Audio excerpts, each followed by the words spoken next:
বিদ্য বোঝাই বাবু মশাই, চড়ি শখের বোটে। মাঝিরে কন বলতে পারিস, সূর্যি কেন ওঠে? চাঁদটা কেন বাড়ে কমে, জোয়ার কেন আসে?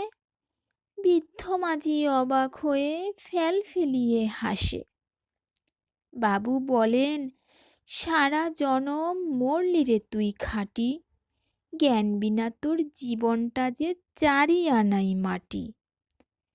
খানিক বাদে কহেন বাবু, বলতো দেখি ভেবে, নদীর ধারা কেমনে আসে পাহাড় হতে নেমে?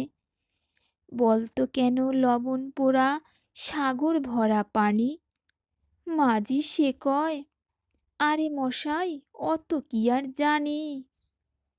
বাবু বলেন, এই বয়সে জানিস নেও তা কি, জীবনটা তোর নেহাত খেলো অষ্ট আনাই ফাঁকি। আবার ভেবে কহেন বাবু, বলতো ওরে বুড়ো, কেন এমন নীল দেখা যায় আকাশের ওই চূড়ো? বলতো দেখি সূর্য চাঁদে গ্রহণ লাগে কেন? বৃদ্ধ বলে, আমায় কেন লজ্জা দেছেন হেন?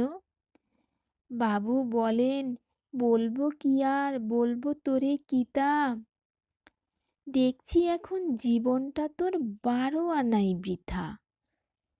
খানিক বাদে ঝড় উঠেছে, ঢেউ উঠেছে ফুলে, বাবু দেখেন নৌকোখানি ডুবলো বুঝি দুলে। মাঝিরে কন, এ কি আপদ, ওরে ও ভাই মাঝি, ডুবলো নাকি নৌকো এবার, মরবো নাকি আজি? মাঝি শুধায়, সাঁতার জানো? মাথা নাড়েন বাবু। মূর্খ মাঝি বলে, মশাই এখন কেন কাবু? বাঁচলে শেষে আমার কথা হিসেব করো পিছে, তোমার দেখি জীবনখানা 16 আনাই মিছে।